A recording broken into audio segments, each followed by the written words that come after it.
I think creates certainty. So go back historically, and one of the great examples of clarity and strength was when John Paul II, the Pope, before he was Pope, he was Cardinal in Poland, and he was in a situation where the Chinese Polish government was trying to provoke him into action. And what did the Cardinal do? He stood his ground, and he stood his ground.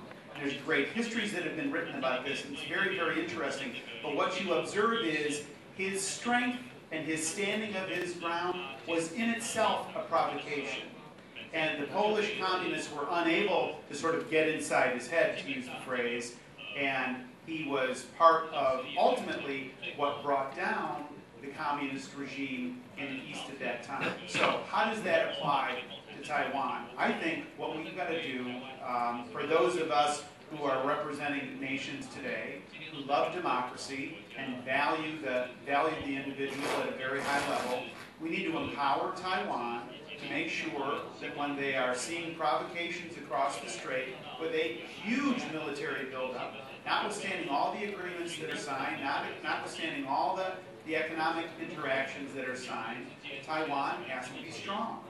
And Taiwan has to know that its relationship with the United States is strong. I would suggest that nothing good happens when Taiwan is uncertain. Nothing good happens when mainland China thinks its relationship, Taiwan's relationship with the United States, is uncertain. That's why I, along with a very large, not a majority yet, but a big, big group, 180 members of the House of Representatives, are saying to the administration, sell the F-16CD to Taiwan. That's in our interest. Now, why do you sense that there's some muting of those sort of clear themes?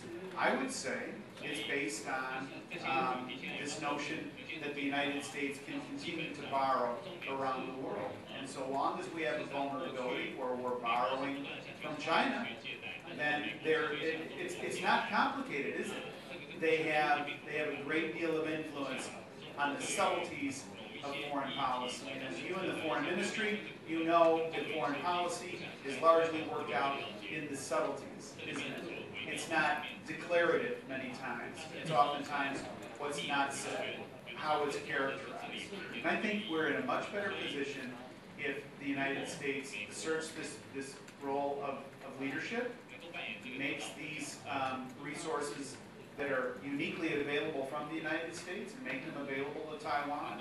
Not a lot has to be said about it. It doesn't have to be a big announcement. It doesn't have to be a big provocation. But what it is, it's clear. And it says, we're gonna stand with Taiwan. This is a group with whom, a nation with whom we have had a very close relationship. And it doesn't matter how big somebody is across the strait. We know this people. We know what it is that they value, and they know that it is a democracy that is worth supporting. And there's, I think, very straightforward ways to do that. And I would argue that the sale of the enhanced F-16 is the way to do it.